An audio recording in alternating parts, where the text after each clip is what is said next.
అన్నా ఓ షాయ్ అని చెప్పంగానే కప్పుల గరం గరం తీసుకొచ్చి ఇస్తాడు.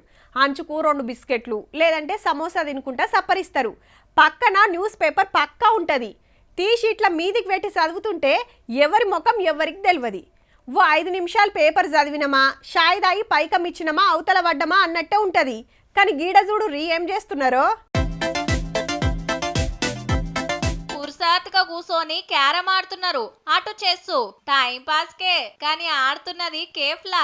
లెక్కకైతే న్యూస్ పేపర్లు పెడుతుంటారు, చదువుకుంటా షాయి సపరిస్తారని. కానీ సంగారెడ్డిలా గీ సౌలతి చేసిండన్న వచ్చినోళ్ళు మంచిగా ముచ్చట పెట్టుకుంటా ఆడుకుంటా నిమ్మల పడతారట.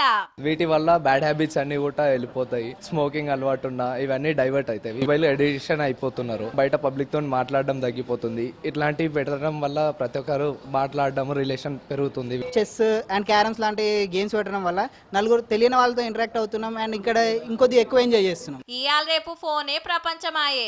ఏడిపోయినా అండ్లనే తలకాయ పెట్టుడు, మనుషులతో మాట్లాడుడు లేదు, మందలిచ్చుడు లేదు. గీసొంటి జాగల కొత్తోళ్ళు కలుస్తుంటారు, కొత్త కొత్త దోస్తానాలు అవుతుంటాయి. కానీ ఈడ కూడా గదే ఫోన్ పట్టకుండా నిమ్మలం చేసుకోవాలని గీ సౌలతి చేసిండ్రట. ఇక్కడ వచ్చి ఆడుకోవడం వల్ల కొంచెం మంచిగా అనిపిస్తుంది. ఏజ్ డిఫరెన్సెస్ లేకుండా అందరం బాగుంటది. మంచిగానే ఉన్నది కానీ వీళ్ళంతా గంటల కమానం ఈడనే కూసుంటే గిరాకెట్లన్నా. కుర్చీలు ఖాళీ లేవని కడమోళ్ళు వెళ్ళిపోరా. ఇప్పుడు ఒక చాయ్ దాగి ఏదో ఎమర్జెన్సీ పోయేటోళ్ళు కూడా ఆగి కొంచెంసేపు ఆగి క్యారమ్ బోర్డ్ ఆడుకుంటూ 1-2 ఎక్కువ తాగుతున్నాం చాయ్లు. నాకు కూడా కొంచెం గిరాక్ పెరిగింది క్యారమ్ బోర్డుల వల్ల. వీళ్ళు ఆటలతోటి నిమ్మల పడుతున్నారు, అన్నకు గిరాకీ పెరుగుతుందట. ఐడియా మంచిగుంది పో.